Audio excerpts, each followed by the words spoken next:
Good morning, good afternoon, good evening, ladies and gentlemen. We are here hanging out on the couch for another incredible episode. I've had a pretty exciting day, played some baseball, had a little barbecue, and now I get to hang out with a lovely new friend of mine. She goes by the name Kate, and she's got a dope history lesson for us that's definitely gonna help take the mind off this toothache. So make some noise for Kate. All right, welcome to the couch, Kate. How are you? Thank you. Pretty good. How about you? I'm doing good. Is the tooth getting any better? It's a weird thing. So I typically open things with my teeth. So I'll open bottles or packages and nothing's ever happened. But then at some point my tooth must have cracked. So I'm missing a long portion of one of my molars. And it hurts a lot. That sounds super painful. I can kind of relate to opening bottles with my teeth, and yeah. It's just an effective way to get things done. It's very It's faster than using your hands, especially when it's really hard to open. Or trying to find or trying to find a bottle opener. If I'm trying to open a bottle, I don't have to go asking every Tom, Dick, and Harry for a bottle opener. I can just be like, got it. I hear you on that. But I feel like that's a history lesson for me to realize that maybe I shouldn't open things with my teeth anymore. Yeah, definitely a life lesson. Yeah, if you're opening things with your teeth, don't do that. Especially bottles. I mean, I wouldn't say especially bottles because I don't know how it broke. It didn't happen while I was opening something. I just woke up one day, I was like, huh, this feels weird. And I looked in the mirror, I was like, all right, there's a large portion of my tooth missing and it hurts to chew. That stinks. So I hope you get it fixed soon. I hope so too. I really do. So, Kate, tell us a little bit about yourself real quick.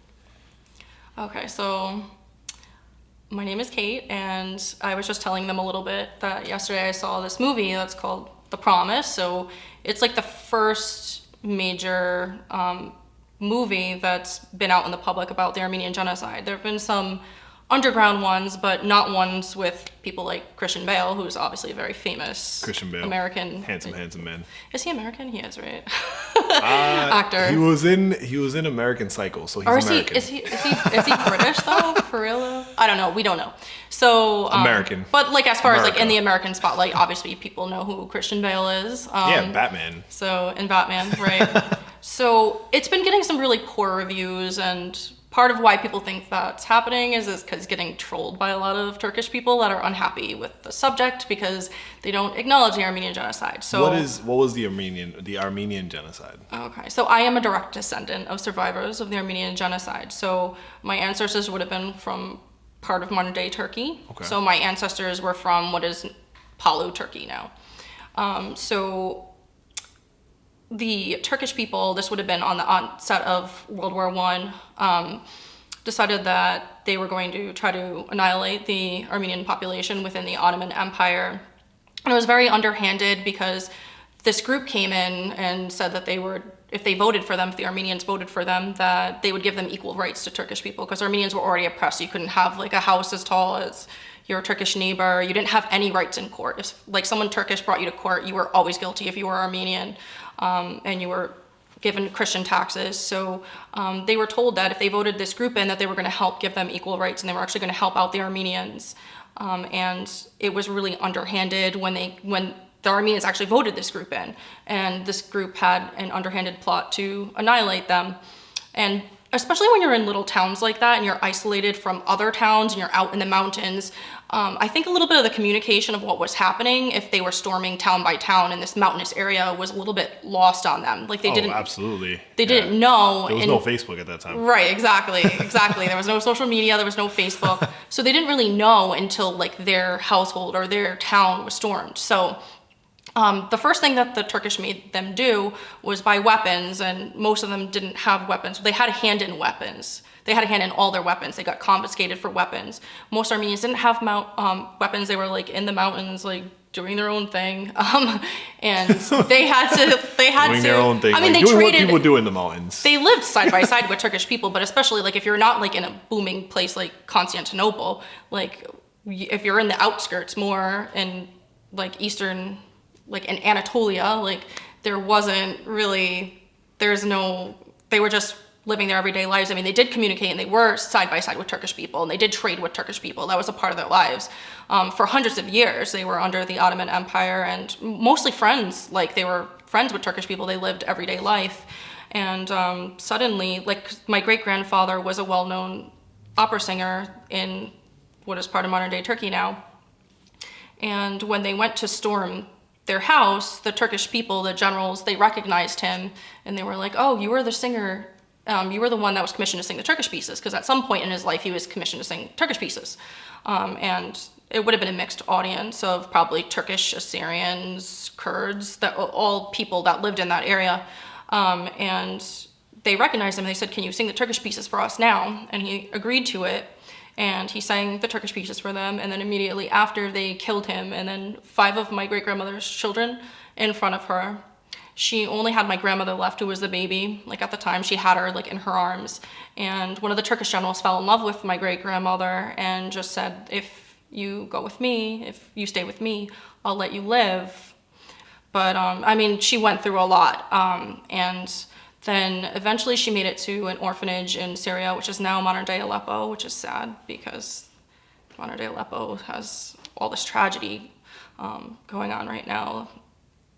So, like, but that's actually where they went, and they had Protestant churches there set up for, like, Armenian refugees. And they took care of my grandmother. They were really malnourished there. They didn't have, like, enough food to take care of all the Armenian orphans, and my great-grandmother was alone, so it was hard to support my grandmother. She used to dye rugs and everything. That's pretty typical of, like, what they used to do back then, make and dye rugs. But she couldn't support her, like, fully on her own, and the only person that she knew that survived was the husband of the opera singer that he left before, because he said, I don't trust this new group that's coming in. They had a jewelry business, so they were pretty well off. He was like, I'm taking our family money and I'm just going to the US before things get bad. So he actually had some, like, insight that things were going to get worse. Yeah, so he kind of just, like, pulled out of it. So I was told these stories kind of when I was a kid. There was a fly in my face. It was the fly in technical director Kurt's face. He's waving us down. I know, I was like, oh, I'm getting towards the tail end. Like, I guess my story is taking too long. I know it's pretty detailed, but geez. I always heard the story, but you know, when you're a kid and, like, especially, like, anywhere in my generation or younger, like, opera is a joke. Like, I remember watching Nickelodeon and they used to have, like, the Viking woman and she'd sing a high note and the glass would break, and it was just funny. And I used to kind of, like, imitate it a little bit. And, like, hearing about my great-grandfather, I never really felt a real connection. Like, hearing the story that, like, oh, I want to be an opera singer, or I really like opera. It was something I heard. And I was like, that's a really tragic story. So, but I had always been interested in singing. So, like, when I first started singing, like, I wasn't really singing opera. I was singing, like, whatever was popular at the time, like Mariah Carey, Whitney Houston. And I used to sing a lot, like, with my brother. My brother ended up being the first to, like, discover that he was musical. My grandmother, this would have been on my mom's side, totally different side of the family. She used to sing and play the piano. My grandfather sang. So, like, we were exposed to it really young. And then, like, when my brother was 8, like, my grandmother was just playing Phantom of the Opera. My brother just got on the piano and started playing it. He just could play, like, just by ear. And my grandmother was like, you have to get this kid a piano. That's like, this amazing. is ridiculous. Get this kid a piano. So she did, and, like, got him a piano teacher, got him a piano. Within 1 year, he, like, outgrew his teacher. So, and then the teacher was like, listen, this kid, like, is really good. He needs to have someone that's, like, crazy good to teach him. So eventually, like, this is kind of like a weird thing, but there was some, like, Armenian woman, like, at the Warwick Mall. She came from Armenia. She had won, like, competitions in Armenia, like, which I have to practice, like, 8 hours a day. She had won them, like, when she was 17 years old. And she came here and she did a competition. She didn't speak any English, and my parents were like, can you teach my son? And she did. And she, like, I mean, at that time she barely spoke, like, a word of English, but she taught him. And sorry. So basically what happened was I was forced into piano lessons, and I was not going to be as good as my brother. Like, there was just no way. Like, I couldn't just, like, play by ear, and I knew I wasn't going to be as good as him. So I used to just not really apply myself in piano lessons. And my mom always used to tell me, she's like, one day you might need to know how to play the piano. Like, one day you might need to know. And I'm like, I'm never going to be a musician. I'm never going to use these skills. I was, like, so upset. And she was like, one day you might know. And I knew in the back of my mind instinctively, I'm like, she's right. I don't know what it's going to be, but something's going to happen where I should have been paying attention in piano lessons, which she was totally 100% right on about. And at some point, because I wasn't focusing in piano lessons, my teacher was just like, can you just, like, sing the melody? Like, the Armenian teacher told me, can you sing the melody? Like, just, because I just really didn't want to be there, and I'm sure she knew it. So then I like tried to be like all like super quiet about it, and she was like, she like could hear me, and she was like, oh, she's gonna be a singer. She's gonna be a singer. And I was just like, oh, and I knew it.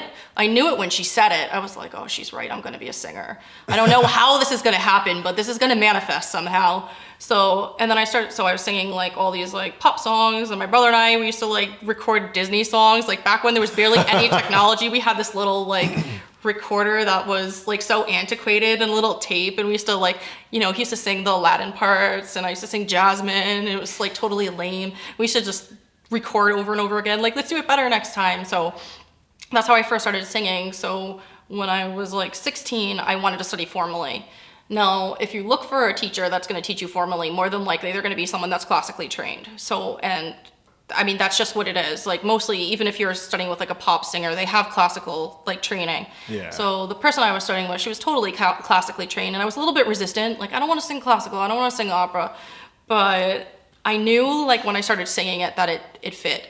Okay. There was just something about it, and I wanted to continue with lessons, and that's exactly what happened. And I just grew, like, wanted to practice. That was like one of the things. Like other things I was like forced into as a kid, like dance lessons or piano lessons, I didn't really want to be there. But singing, like, I wanted to go to lessons. Like, I paid for my lessons when I was able to, like, as soon as I was able to work. Like, I didn't want like my parents to like help me out. I was like, no, this is my thing, and I'm gonna own it. So that's what I pursued for a while, and I studied it in school. I went to RIC, like I went to Rhode Island College for music performance, and then I wanted to continue, so I ended up finding a local teacher who was like amazing. Her name's Maria Spacagna.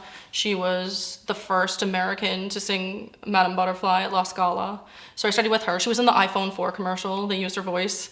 Oh, wow. That's pretty yeah. Cool. So then at some point too, I wanted to study in Italy. So I flew to Rome and I auditioned for Renata Scotto, and she accepted me in her program. This would have been back in 2008.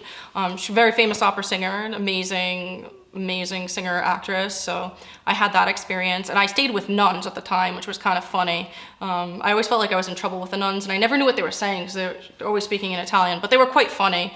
Yeah, so it was quite the experience. So what are you gonna sing for us today?